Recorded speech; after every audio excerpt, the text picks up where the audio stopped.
الحمد لله والصلاة والسلام على رسول الله ومن والاه وبعد فقد قال الله تبارك وتعالى في القرآن المجيد والفرقان الحميد فأعوذ بالله من الشيطان الرجيم بسم الله الرحمن الرحيم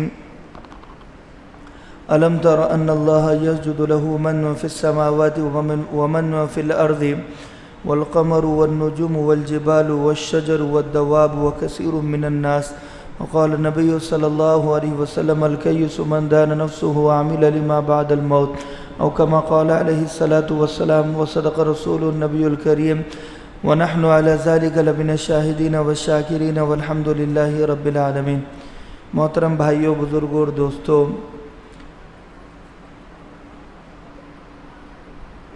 عن سہل بن سعد رضی اللہ عنہم قال قال النبی صلی اللہ علیہ وسلم ان للجنة ثمانیة ابواب باب یسمى باب الریان لا يدخله الا الصائمون او كما قال علیہ الصلاۃ والسلام۔ حضرت سہل بن سعد رضی اللہ عنہم سے روایت ہے کہ اللہ کے نبی صلی اللہ علیہ وسلم نے فرمایا کہ جنت کے 8 دروازے ہیں اور دوزخ کے 7 دروازے ہیں۔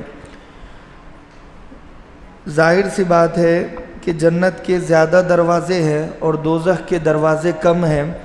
اس کا ایک مطلب یہ بھی ہے کہ جنت میں زیادہ لوگ جانا چاہیے، اللہ تبارک و تعالیٰ یہ چاہتا ہے، اور دوسرا مطلب یہ بھی ہے کہ جنت بڑی ہے، کشادہ ہے، اور تیسرا مطلب یہ بھی ہے کہ اللہ ترغیب دے رہا ہے، دعوت دے رہا ہے کہ جنت میں جانے والے زیادہ ہونا چاہیے۔ دوزخ کے 7 دروازے ہیں، جس کا مطلب یہ ہے کہ دوزخ جنت کے مقابلے میں چھوٹی ہے اور دوزخ میں کم لوگ زیادہ جانا چاہیے، لیکن اللہ تبارک و تعالی چاہتا ہے کہ جنت میں سب جائے، دوزخ میں کم جائے، مگر ایسا نہیں ہوگا۔ دوزخ میں جانے والوں کی تعداد زیادہ ہوگی، جنت میں جانے والوں کی تعداد کم ہوگی۔ تو سبقت رحمتی علی غضبی، بعض مفسرین لکھتے ہیں حکمت کیا ہے کہ 8 دروازے اور دوزخ کے 7 دروازے، حالانکہ ہونا یہ چاہیے تھا کہ دونوں کے 8 دروازے ہوتے، لیکن 8 دروازے جنت کے اور دوزخ کے 7 دروازے۔ سبقت رحمتی علی غضبی کہ اللہ تبارک و تعالیٰ کی رحمت اپنے غصے پر غالب آ گئی، ظاہر سی بات ہے۔ تو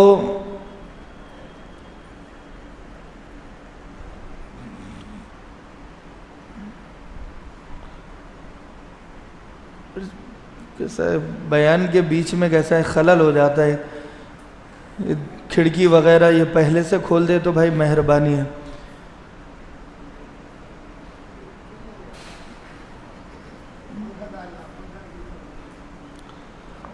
سبقت رحمتی علی غضبی کی اللہ تبارک و تعالی، اللہ کے نبی صلی اللہ علیہ وسلم نے فرمایا کہ میری رحمت، اللہ کی رحمت اللہ کے غصے پر غالب آ گئی۔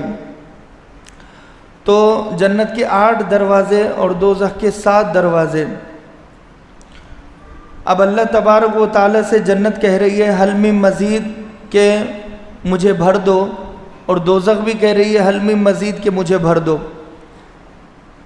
جنت کو اللہ تبارک و تعالی نئی مخلوق پیدا کرے گا اور جنت کو بھر دے گا، اور دوزخ کو اللہ تبارک و تعالی سکیڑ دے گا، سمیٹ دے گا، چھوٹی کر دے گا، اور اللہ تبارک و تعالی یضع قدمہ اعلی، اللہ تبارک و تعالی اپنا قدم دوزخ پر رکھ دے گا، جس کی وجہ سے وہ بھر جائے گی۔ حالانکہ یہاں پر محدثین لکھتے ہیں کہ جنت، اہل جنت کو اللہ تبارک و تعالی دوزخ میں ڈال کر بھر سکتا تھا۔ ایک طریقہ یہ ہوتا کہ انہیں عذاب دیتا، ایک طریقہ یہ ہوتا کہ انہیں عذاب نہیں دیتا۔ یعنی اگر جنت دوزخ کو بھرنا ہی ہے تو اللہ تبارک و تعالی نئی مخلوق جنت کے لیے پیدا کر رہا ہے، تو ظاہر سی بات ہے کہ نئی مخلوق زیادہ پیدا کر دے گا، اور دوزخ کو اگر بھرنا ہے تو جو گناہ کر رہا ہے اسے دوزخ میں ڈال دو، گناہ کر رہا ہے اسے دوزخ میں ڈال دو، چھوٹی موٹی باتوں پر دوزخ میں ڈال دو۔ اگر ہمیں کمرہ بھرنا ہے تو ہم کسی بھی طرح سے بھر دیں گے۔ اللہ تبارک و تعالیٰ کو اگر دوزخ کو بھرنا ہوتا کسی بھی طریقے سے بھر دیتا۔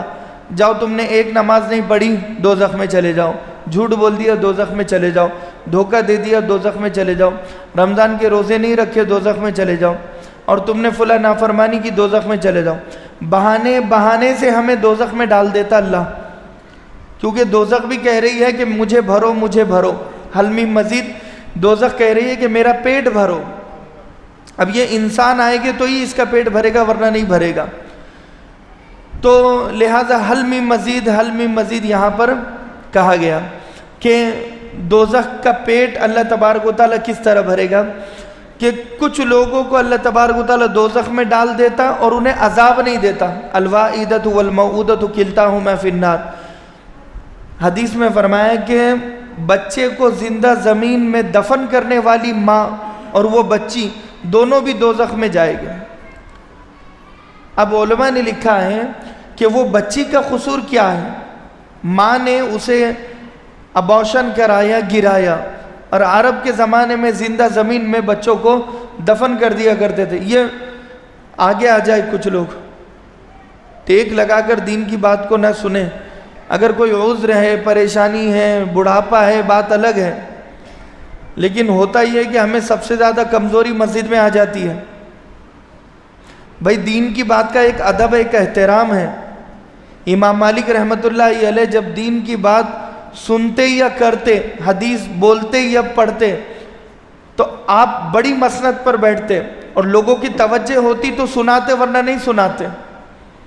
یہ میں جو سنا رہا ہوں آپ کو، اس کے پیچھے محنت لگی ہے، اور میں ایسا نہیں ہوں کہ فل پیٹ بھر پیٹ کھا کر سنا رہا ہوں، روزے کی حالت میں سنا رہا ہوں، ظاہر سی بات ہے۔ تو ہمیں اہمیت دینی چاہیے، باہر جو لوگ ہیں وہ اندر آ جائیں، اور یہ لوگ تھوڑے آگے آ جائے، ادھر ادھر ہو جائے، تھوڑا مجمع سے جڑ جائے، ادھر کے تھوڑے آگے ہو جاؤ۔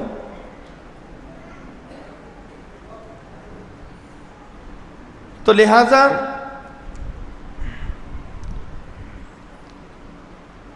تو اللہ تبارک و تعالیٰ نے سبقت رحمتی علی غضبی، کہ میری رحمت میرے غصے پر غالب آ گئی۔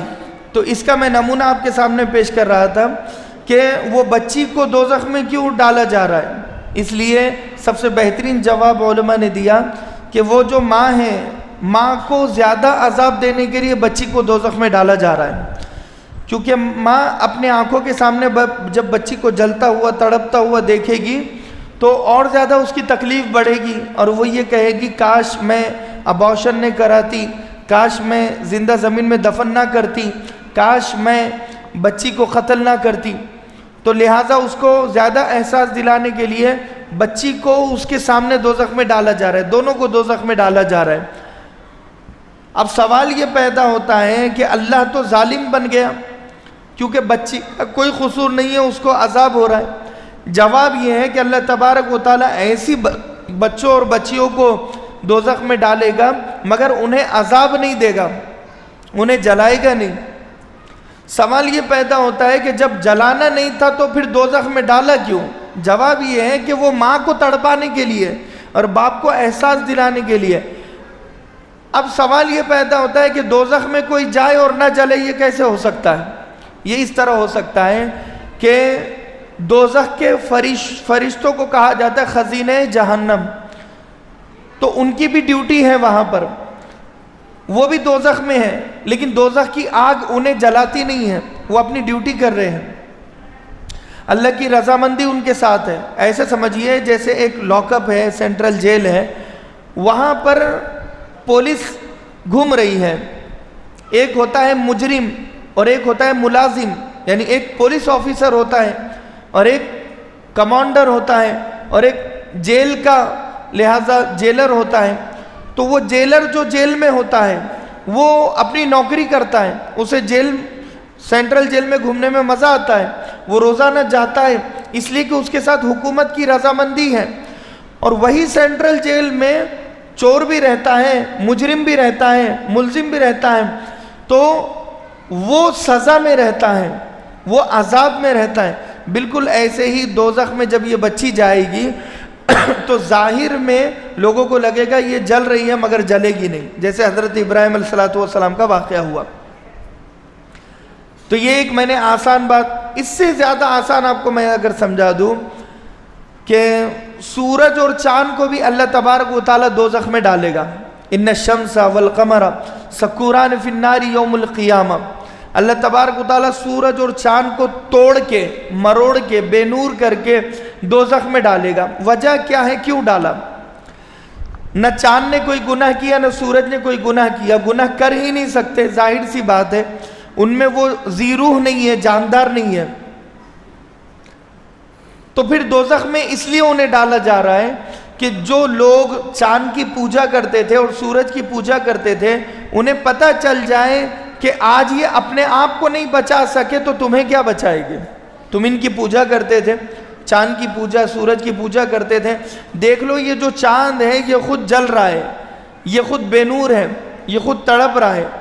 سورج جس کی تم سوریہ نمسکار کیا کرتے تھے, پوجا کرتے تھے, یوگا کرتے تھے اور آسنا کرتے تھے, آج اس سورج کو ہم بے نور کر رہے ہیں, جلا رہے ہیں, توڑ رہے ہیں, مروڑ رہے ہیں, یہ بتانے کے لیے کہ تمہیں یہ اپنے آپ کو نہیں بچا سکتا, تمہیں کیا بچائے گا, یہ بتانے کے لیے.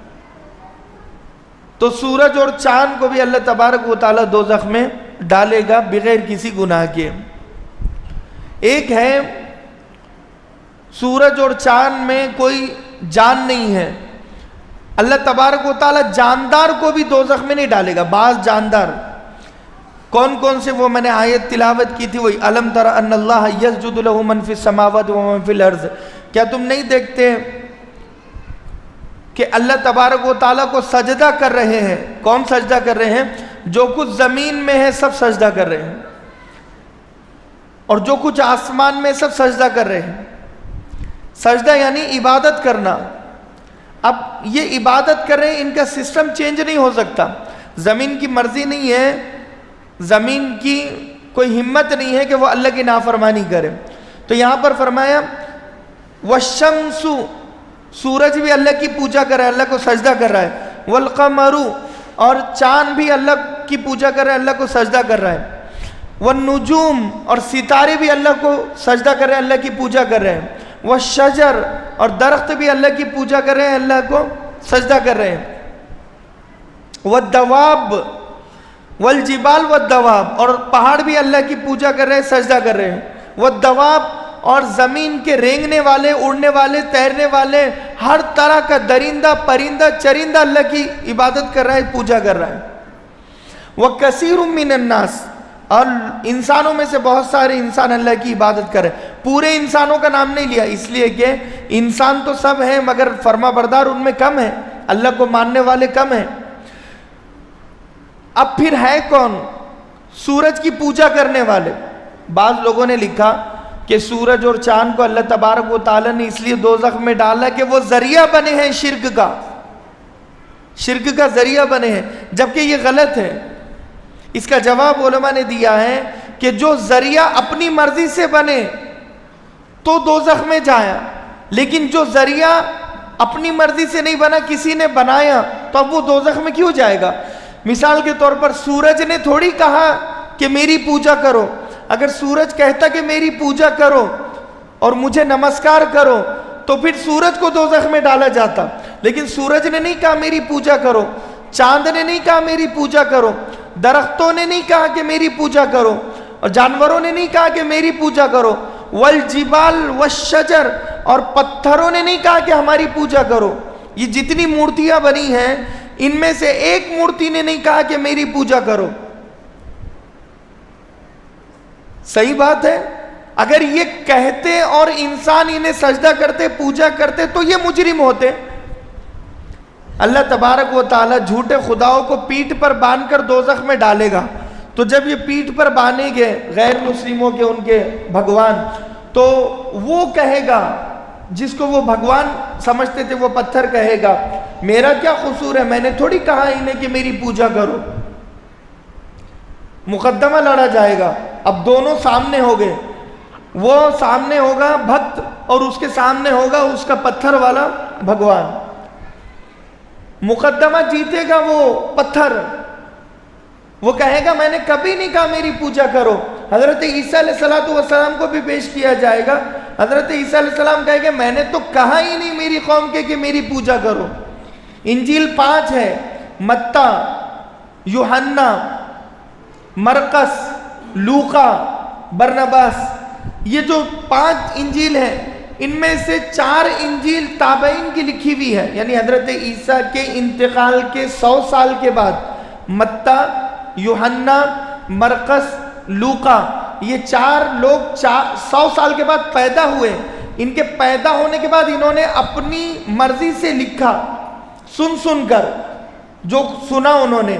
اب 100 سال میں دنیا کہاں سے کہاں چلی جاتی ہے، تو انہوں نے جو سنا پہلے تو آدھا غلط سنا اور آدھا غلط لکھا، لوگوں نے پورا غلط سمجھا، تو یہ متی، یوحنا، لوقس، مرقس چاروں غلط، حالانکہ 4 انجیل ہیں، ایک بھی صحیح نہیں ہے۔ 5ویں برنباس نے سب سے پہلے انجیل کو لکھا تھا، یہ حواریین تھا، حضرت عیسیٰ کا حواری تھا، یعنی حضرت عیسیٰ کا صحابی تھا، حضرت عیسیٰ کو اپنے زمانے میں اس نے دیکھا تھا۔ تو وہ جو برنباس تھا، برنباس نے انجیل لکھا اور صحیح لکھا، پھر اس کو ماننا کیوں نہیں؟ اس لیے نہیں مانا کہ برنباس نے لکھا تھا کہ عیسیٰ مسیح نے کبھی نہیں کہا کہ میری پوجا کرو، میری عبادت کرو، مجھے بیٹا مانو، یہ کبھی نہیں کہا کہ میں اللہ کا بیٹا ہوں، یہ کبھی نہیں کہا کہ میری ماں مریم بھی خدا ہے، میں بھی خدا ہوں، اللہ بھی خدا ہے۔ اور برنباس میں اس نے لکھا تھا کہ حضرت عیسیٰ علیہ السلام نے کہا عنقریب میری قوم مجھے خدا بنا دے گی اور مجھے بچانے والے محمد رسول اللہ صلی اللہ علیہ وسلم ہو گئے۔ آخر زمانے میں ایک نبی اور پیغمبر آئیں گے، وہ میری قوم کو صحیح سمجھائیں گے اور کچھ لوگ مانیں گے، جس کی وجہ سے اللہ تبارک و تعالیٰ انہیں جنت میں داخل کرے گا۔ اب جتنے بھی عیسائی جنت میں جائیں گے وہ نبی برحق صلی اللہ علیہ وسلم کے صدقے طفیل میں جنت میں جائیں گے۔ سمجھ میں آ رہی بات؟ تو یہاں پر فرمایا تو یہ جو جتنے بھی ہیں جاندار ہیں، جانور ہیں، گائے ہیں، بیل ہیں، بھینس ہیں، اللہ تبارک و تعالی یسجد لہو، مسلسل یہ اللہ کی عبادت کرتے ہیں، اللہ کی پوجا کرتے ہیں۔ کتنی بڑی بات ہے، جانور اللہ کی پوجا پاٹ میں اور اللہ کی عبادت میں لگے ہوئے اور انسان اللہ کی عبادت سے منہ موڑے ہوئے، جبکہ یہ اشرف المخلوقات ہے۔ وَلَقَدْ كَرَّمْنَا بَنِي آدم، ہم نے آدم کی اولاد کو عزت بخشی ہے۔ ارے ہماری کیا مجال تھی کہ ہم اللہ کے بندے کہلوائے؟ اللہ کا بندہ ہونا یہ سب سے بڑی ڈگری ہے، سب سے بڑی علامت ہے اور سب سے بڑا ایوارڈ ہے کہ اللہ نے مجھے چنا اس کو سجدہ کرنے کے لیے، مجھے اس قابل سمجھا کہ میں اپنی ناپاک زبان سے اللہ کا نام لے سکوں، اللہ نے مجھے اس قابل سمجھا کہ میں کلام پاک کی تلاوت کر سکوں، اللہ نے مجھے اس قابل سمجھا کہ میں آخری نبی کا امتی بنوں۔ اللہ کا بندہ بن جانا یہ سب سے بڑی ڈگری، سب سے بڑا ایوارڈ ہے۔ نبی کا امتی بن جانا سب سے بڑا ایوارڈ ہے، انعام ہے۔ اس سے بڑا مرتبہ اور درجہ کسی کا نہیں ہے۔ کسی ملک کا وزیر اعظم بن جانا، سی ایم بن جانا، پی ایم بن جانا، کروڑ پتی بن جانا، لکھ پتی بن جانا، بادشاہ بن جانا، یہ سب چھوٹے چھوٹے عہدے ہیں، چھوٹے چھوٹے عہدے۔ اللہ کا بندہ بن جانا سب سے بڑا عہدہ ہے۔ اللہ نے مجھے اپنا بندہ بنا لیا، میں اللہ کو سجدہ کر رہا ہوں، میں اللہ کے لیے بھوکا ہوں، پیاسا ہوں، اللہ نے مجھ سے کچھ مانگا تو صحیح، مجھے اس قابل تو سمجھا۔ خدا کی قسم اگر اللہ صاف سے کہہ دیتا کہ تجھے روزہ رکھنا ہے، وہ کبھی روزہ نہیں توڑتا۔ اللہ اگر گائے، بیل، بھینس، بکری سے کہہ دیتا کہ تمہیں روزہ رکھنا ہے، تمہیں نہیں کھانا ہے، بکری کبھی چارہ نہیں کھاتی، شیر کبھی شکار نہیں کرتا، چیتا کبھی اپنے شکار پر نہیں جاتا، یہ سارے روزے رکھنے میں آگے بڑھ جاتے۔ پرندوں کو اگر اللہ کہتا، کسی پرندے کی ہمت نہیں ہوتی کہ اپنی چونچ میں کنکر کو سجائے، اللہ کو خوش کرنے کے لیے یہ پرندہ اپنی جان کی بازی لگا دیتا، یہ سانپ اپنی جان کی بازی لگا دیتا، یہ شیر اپنی جان کی بازی لگا دیتا، یہ جانور مر جاتے، کٹ جاتے، ذبح ہو جاتے، مگر روزہ نہ چھوڑتے۔ اللہ نے چنا تو انسان کو چنا، اور یہ انسان ہوٹل میں بیٹھ کر کھانا کھا رہا ہے، نمازیں چھوڑ رہا ہے، روزہ رکھنے کے لیے ہمیں چنا۔ ہم سے بڑا ناقدرہ کوئی نہیں گزرا، کوئی نہیں گزرا۔ بھائی اللہ نے مجھے اپنا بندہ بنایا، اس سے بڑا اعزاز کم ہے؟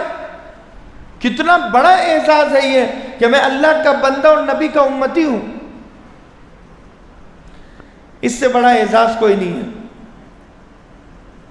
الواحدۃ والموعودۃ کلتاہما فی النار کہ اللہ چاند اور سورج کو دوزخ میں کیوں ڈالے گا، میں نے آپ کو سمجھا دیا۔ اب آگے بڑھتے ہیں۔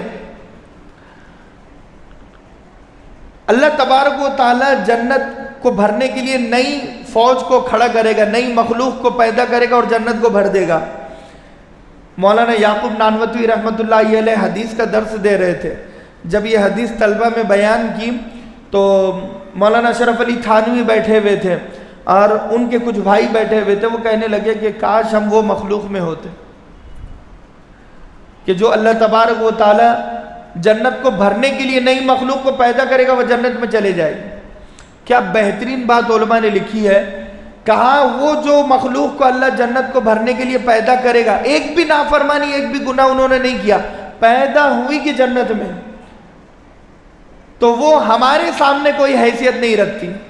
کیوں؟ کیونکہ انہیں روزے کا مزہ نہیں پتا، بھوک اور پیاس کا مزہ نہیں پتا، شدت کی گرمی کا نہیں مزہ پتا انہیں کہ یہ گرمی میں جب ہونٹ سوکھ جاتے ہیں، پسینے نکلتے ہیں اور اللہ کی خاطر بھوکا اور پیاسا یہ رہتا ہے تو اللہ کتنا خوش ہوتا ہے، انہیں پتہ ہی نہیں ہے۔ بالکل ایسے ہی جب ہم افطار کرنے کے لیے دسترخوان پر بیٹھتے ہیں تو کچھ روزہ نہیں رکھنے والے دسترخوان پر آ جاتے ہیں اور بھائی میرا روح افزا دے دو، میرا سموسہ دے دو، وہ بھی اپنا حصہ لگاتے ہیں۔ افطار وہ بھی کرتے ہیں، ہم بھی کرتے ہیں، فرق کیا ہوتا ہے؟ وہ جو پانی پیتے ہیں انہیں پانی پینے میں مزہ نہیں آتا کیونکہ صبح سے پانی پی رہے ہیں نا، بار بار پی رہے ہیں، اور جب روزہ رکھنے والا افطار میں پانی پیتا ہے تو رگوں سے پانی جب جاتا ہے تو شکر نکلتا ہے۔ ذهب الظمأ وابتلت العروق وثبت الاجر انشاء اللہ، پیاس بجھ گئی۔ اللہ کے نبی نے یہ دعا دی ہے اس امت کو، ذهب الظمأ، پیاس بجھ گئی، رگ تر ہو گئی اور میرا اجر ثابت ہو گیا، اللہ مجھ سے خوش ہو گیا، انشاءاللہ میرا روزہ قبول ہے۔ اللہم انی لک صمت وبک آمنت وعلیک توکلت وعلی رزقک افطرت فتقبل منی۔ لک صمت، اے اللہ تیرے لیے میں نے کھانا نہیں کھایا، روزہ رکھا، وبک آمنت، اور میں تجھ پر ایمان رکھتا ہوں، وعلیک توکلت، تیرے اوپر بھروسہ کرتے ہوئے روزہ رکھا، حالانکہ کوئی گارنٹی نہیں تھی 15 گھنٹے بھوکا رہ سکے گا، پیاسا رہ سکے گا، تیرے اوپر بھروسہ کیا ہے۔ وَعَلَىٰ رِزْقِكَ أَفْطَرْتُ فَتَقَبَّلْ مِنِّي، اے اللہ تو میرے رزق بڑھا دے اور میری افطار کو قبول کر دے۔ تو یہ جو ہے افطار، اللہ تبارک و تعالی زمین کی روٹی بھی اس امت کو کھلائے گا۔ اس کی تفسیر میں علماء کرام نے ان دار الآخرۃ لہی الحیوان، یہ پوری ایک قرآن کی آیت ہے کہ یقیناً آخرت کو اللہ تبارک و تعالیٰ نے زندہ رکھا ہے۔ اس کی تفسیر میں علماء نے لکھا کہ جب یہ امت آئے گی تو اللہ تبارک و تعالیٰ زمین کی روٹی پیش کرے گا۔ کس طرح؟ پتھروں کو، پہاڑوں کو نہیں، زمین کی نعمتوں کو جمع کیا جائے گا اور ہر نعمت کی بنی ہوئی وہ روٹی ہوگی، ہر قسم کا پھل اور ہر قسم کا میوہ اور ہر قسم کی سبزیاں اور ہر قسم کے نعمتیں اللہ وہ روٹی میں جمع کرے گا اور اس کے دسترخوان پر سجائے گا۔ کیوں؟ کیونکہ بتانے کے لیے کہ جنت کی نعمتوں میں اور دنیا کی نعمتوں میں کیا فرق تھا۔ کئی غریب ایسے ہیں کہ جنہوں نے مکمل پھل ابھی تک نہیں کھایا، بہت کم لوگ ہیں جو آم، جام اور گنے چنے پھل ہم لوگ کھاتے ہیں۔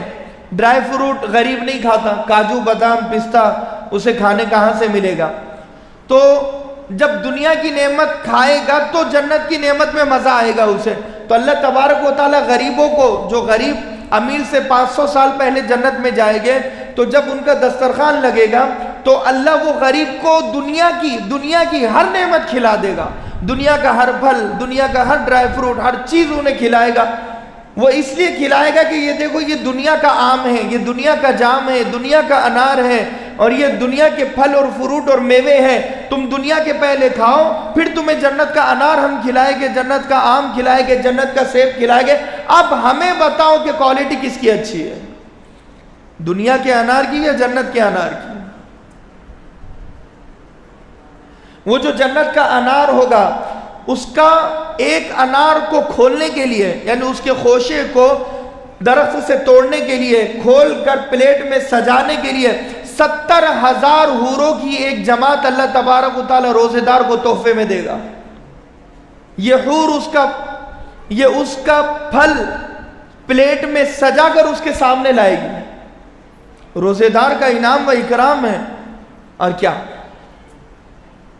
تو لہٰذا آپ یہ سمجھ لیں کہ زمین کی روٹی اللہ تبارک و تعالی یہ امت کو کھلائے گا بتانے کے لیے کہ یہ دنیا کی نعمت ہے اور وہ جنت الفردوس کی نعمت ہے، یہ فرق بتانے اور واضح کرنے کے لیے۔ وَإِنَّ الدَّارَ الْآخِرَةَ لَهِيَ الْحَيَوَانِ کی تفسیر میں لکھا ہے کہ جب فیصلے کا قیامت کا دن ہوگا، ایک بڑے میدان میں اللہ تبارک و تعالی دوزخ کو جہنم کو پیش کرے گا، جہنم کو پیش کیا جائے گا۔ جہنم کی شکل صوفیہ کرام نے لکھی ہے کہ ایک بڑا اژدہا ہے، اور اس اژدہے کے پیٹ میں سانپ ہے، بچھو ہے، کن کھجورے ہیں اور زہریلے موذی جانور ہیں۔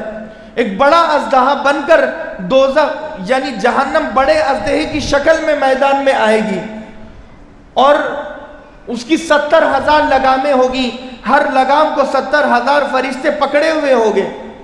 اتنا بے لگام وہ اژدہا ہو جائے گا، اور اللہ سے کہے گا حل من مزید، میری پیاس بجھاؤ۔ اللہ تبارک و تعالیٰ اس کی پیاس کو سنے گا، وہ اژدہا نگل لے گا، ہر اپنے شخص کو اپنے پیٹ میں لے لے گا، اندر جا کر وہ عذاب الگ ہوگا، ایک شکل دے گا اللہ تبارک و تعالیٰ۔ اسی لیے لہذا روزہ رکھنا چاہیے اور پرہیز کرنا چاہیے اپنے روزے کو خراب کرنے سے۔ جنت کے بھی نقشے ہیں کہ جنت کو اللہ تبارک و تعالیٰ نے طبقات میں رکھا ہے، جیسے 1 2 3 4 5 الگ الگ نہیں رکھا، اس کے طبقات ہیں، اللہ تبارک و تعالیٰ نے رکھے ہیں۔ اور جنت کے جو 8 دروازے ہیں، ان میں سے ایک دروازہ باب الصلاۃ ہے، باب الریان ہے، باب الجہاد ہے، باب الاخلاق ہے، یہ دیگر دروازے ہیں۔ تو اللہ تبارک و تعالی جو انسان روزہ رکھے گا باب الریان سے وہ داخل ہوگا۔ ریان کہتے تربتر دروازہ۔ اب اس کی تفسیر میں علماء نے لکھا ہے کہ وہ جو دروازہ ہے اس کے اندر نہریں اور فوارے ہوگے، وہ دروازہ جب اس کے سامنے سے کوئی گزرے گا وہ پاک شفاف غسل دے کر اسے وہاں سے رخصت کرے گا۔ وہ جو ریان دروازہ ہوگا، جب انسان اس میں سے گزرے گا وہ دروازے میں خود ایک جان ہوگی، جنت کے پھولوں میں ایک جان ہوگی، جنت کے پھلوں میں ایک زندگی ہوگی، ایک جان ہوگی۔ جنت کی دیواریں جنتی سے بات چیت کرے گی، جنت کا نغمہ جنتی سے بات چیت کرے گا، اور جنت کی پھولیں اور جنت کے باغات جنتی سے بات چیت کریں گے، جنت کے جانور جنتی سے بات چیت کریں گے۔ تو یہ اس کی تفسیر میں لکھا ہے کہ ایسے ہی جب یہ روزے دار دروازے سے گزرے گا تو وہ روزے دار سے بات کرے گا باب الریان، وہ دروازہ اس سے بات چیت کرے گا، اور یہ وہاں سے اس کے اندر سے نکل کر اندر جائے گا۔ وہ نماز کا دروازہ اس سے بات کرے گا، اخلاق کا دروازہ اس سے بات کرے گا۔ اسی لیے ان الدار الآخرۃ لہی الحیوان، اسی لیے کہا جاتا ہے کہ آخرت کی زندگی بہترین زندگی ہے، اس سے بہتر کوئی زندگی نہیں ہے۔ اسی لیے لہذا ہم ان باتوں کو سمجھیں کہ اپنے روزے کو غیبت اور چغلی اور جھوٹ سے خراب نہیں کرنا۔ اللہ کے نبی صلی اللہ علیہ وسلم نے فرمایا کہ کچھ عورتیں اللہ کے نبی صلی اللہ علیہ وسلم کے پاس آئی کہ جو غیبت اور چغلی کر رہی تھی کثرت سے، اور ان کے منہ سے جن بہنوں کی اور جن بھائیوں کی وہ غیبت چغلی کر رہی تھی ان کا گوشت ان کے منہ سے نکلا۔ تو ہمارا روزہ اور مشکل جاتا ہے جب ہم غیبت اور چغلی کرتے ہیں، جب ہم فلمیں دیکھتے ہیں، ٹی وی دیکھتے ہیں، ویڈیوز دیکھتے ہیں، گانے سنتے ہیں، تو اور زیادہ مشکل جاتا ہے. یہ روزہ آسان جائے گا روحانیت کی وجہ سے، عبادتوں کی نیکیوں کی وجہ سے. اگر ہم سچا پکا ارادہ کر لینا تو ہر روزہ انسان کے لیے آسان ہے. ہر روزہ پکا ارادہ کر لے، چاہے کچھ بھی ہو مجھے رمضان کے 30 روزے پکے رکھنے ہیں، کرتے ارادہ. چاہے کچھ بھی ہو مجھے رمضان کی پوری تراویح پڑھنا ہے، کرتے ارادہ. چاہے کچھ بھی ہو مجھے رمضان کی سحری و افطار کا عمل کرنا ہے پابندی سے، کریں گے. تو لہذا چاہے کچھ بھی ہو ہمیں روزانہ 1 پارہ قرآن پڑھنا ہے، ارادہ کرتے ہیں. چاہے کچھ بھی ہو میں صلاۃ التسبیح پابندی سے پڑھوں گا، نفل نمازیں پڑھوں گا، 4 اوابین اور تہجد کی نماز. جب ہم صبح سحری میں اٹھ جاتے ہیں، ان اللہ و ملائکتہ یصلون علی المتسحرین، یقیناً اللہ اور اس کے فرشتے سحری کرنے والوں پر رحمت نازل کرتے. اگر ہم سحری کے لیے بھی اٹھ گئے تو یہ سحری جنت میں انشاءاللہ ضرور لے کر جائے گی. تو سحری کے لیے جب ہم اٹھتے ہیں تو سب سے پہلے تہجد کی نماز پڑھ لیں، پھر سحری کریں. تہجد کی نماز کم سے کم 8 رکعت، 6 رکعت، 4 رکعت، جتنی توفیق ہو، لیکن کم سے کم ہم کچھ نہ کچھ نمازیں پڑھنے کی کوشش کریں. 2 رکعت ہو، 4 رکعت ہو، تہجد کی نماز کی نیت سے کہ اے اللہ میں نفل نماز تہجد کی پڑھتا ہوں. پہلے تہجد پڑھیں پھر سحری کریں. تہجد کا ثواب بہت زیادہ ہے. شب قدر میں جب تہجد ملے گی تو 83 سال عبادت کا ثواب ہے. اور اگر عام دن میں بھی اگر ہم تہجد پڑھ رہے ہیں، 10 لاکھ جہنمی روزانہ جہنم سے بری ہوتے ہیں، ان میں سے 1 جماعت تہجد پڑھنے والوں کی ہے. سحری کے لیے تو اٹھ رہے ہیں، اگر تہجد پڑھ لیں گے تو کیا بگڑ جائے گا. اسی لیے تہجد پہلے پڑھے، نیند میں سے جیسے ہی بیدار ہو تہجد پڑھے پھر سحری کریں. کرے گے سب.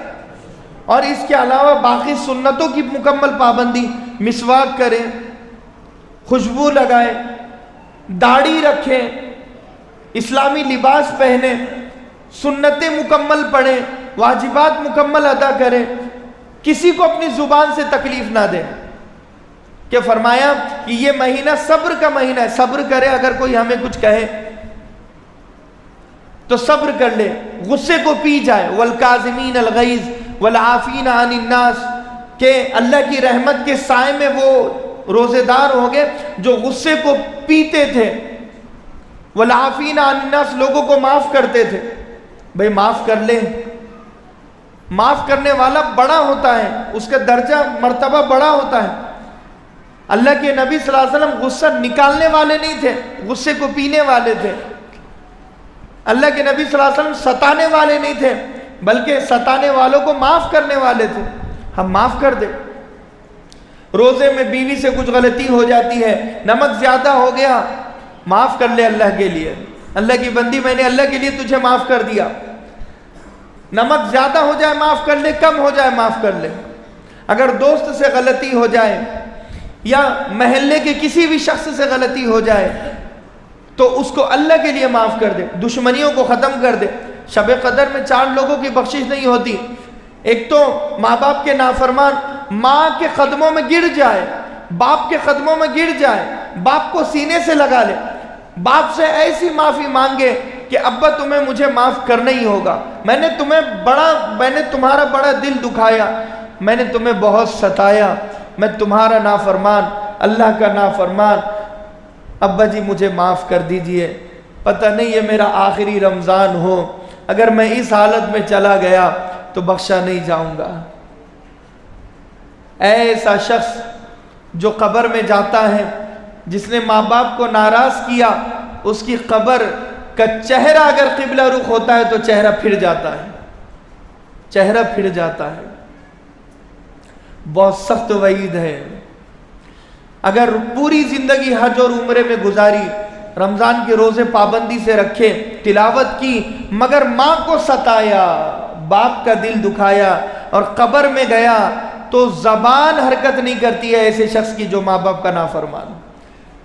پہلی منزل آخرت کی منزل میں پہلی منزل ہے. اگر جنت کے باغوں میں ایک باغ بن گئی تو بیڑا پار، مگر دوزخ کے گڑھوں میں سے ایک گڑھا بن گئی تو ہم برباد ہو گئے، تباہ ہو گئے. برباد ہو گئے. ہماری پوری قبر سانپوں سے بھر جائے گی, بچھوؤں سے بھر جائے گی. اور گالی نہ دے اس مہینے میں, ایک گالی دینے سے خبر میں ایک سانپ پیدا ہوتا ہے, اور ایک گالی اور دھوکہ دینے سے خبر میں ایک بچھو پیدا ہوتا ہے. رمضان المبارک میں امام غزالی رحمت اللہ علیہ فرماتے ہیں, رمضان میں جو گالی دیتا ہے, رمضان میں جو گالی دیتا ہے, مرتے وقت اسے کلمہ نصیب نہیں ہوگا.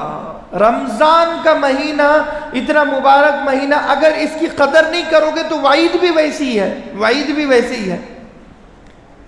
جیسے ثواب کا میٹر بڑھ رہا ہے نا, ایسے ہی عذاب کا میٹر بھی بڑھتا ہے. میں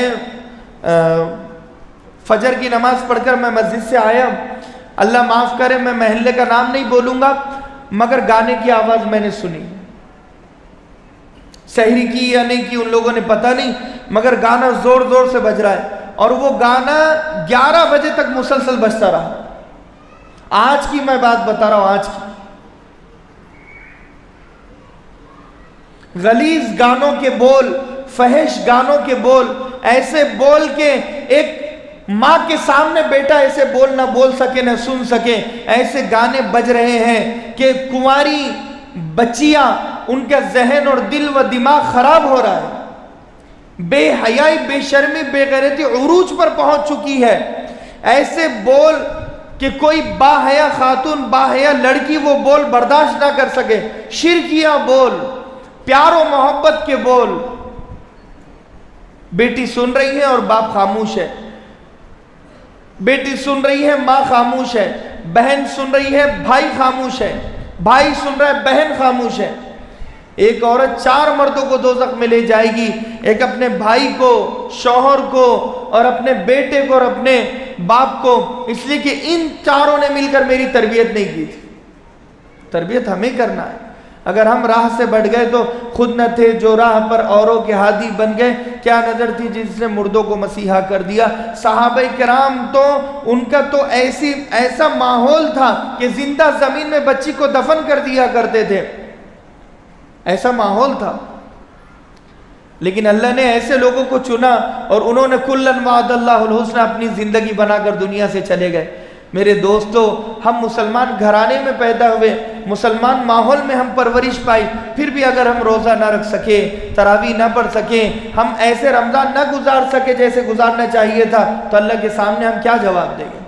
اسی لیے لہذا خاص طور پر آپ لوگوں سے گزارش ہے کہ اپنے روزوں کو برباد نہ کرے, اپنے رمضان کو برباد نہ کرے, اپنے اعتکاف کو برباد نہ کرے. اعتکاف کا اہتمام ماشاءاللہ اس مسجد میں بھی کیا گیا ہے, تو اپنے اعتکاف, یہ مسجد کی 4 دیواری سے باہر نہ نکلے. معتکف وہ ہوتا ہے, وہ اللہ کا لاڈلا ہوتا ہے, اللہ کے سامنے ضد کرتا ہے, اے اللہ کہیں نہیں جاؤں گا, تجھے مجھے معاف کرنا ہی پڑے گا, تیرے در چھوڑ کر کہاں میں جاؤں, تیرے در پر میں نے سر رکھ دیا. ضد پر اڑ گیا. معتکف اسے کہتے ہیں کہ اس کے بکھرے ہوئے بال, اور اس کے لباس, سادہ سا لباس, اور اس کے سوکھتے ہوئے ہونٹ, اور اس کی گڑگڑاتی ہوئی دعا, اور نکلتے ہوئے آنسو, زار و قطع رونگٹے کھڑے کر دینے والے جملے, اللہ کی رحمت جوش میں آتی ہے. ایک معتکف کا اعتکاف اگر صحیح ہو جاتا ہے, اللہ اس کی برکت سے پورے محلے کو بخش دیتا ہے, پورے محلے کو بخش دیتا ہے. ایک معتکف کا اعتکاف اتنا ضروری ہے, اور پورے محلے پر ذمہ داری ہے کہ معتکف کے اعتکاف کی ضروریات پوری کرے. کھانے کا اس کا انتظام کرے, افطاری کا انتظام کرے, سحری کا انتظام کرے, اور خوشبو کا انتظام کرے, کپڑوں کا انتظام کرے, بستر کا انتظام کرے. اسے کوئی تکلیف ہو تو وہ تکلیف کو دور کرے. پورے محلے ذمہ دار ہے. تو لہذا خاص طور پر ان باتوں کا خیال رکھے. اللہ تبارک و تعالیٰ سے دعا ہے کہ اللہ کہنے سننے سے زیادہ ہم تمام کا عمل کی توفیق نصیب فرمائے. وآخر دعوانا الحمدللہ رب العالمین وما توفیق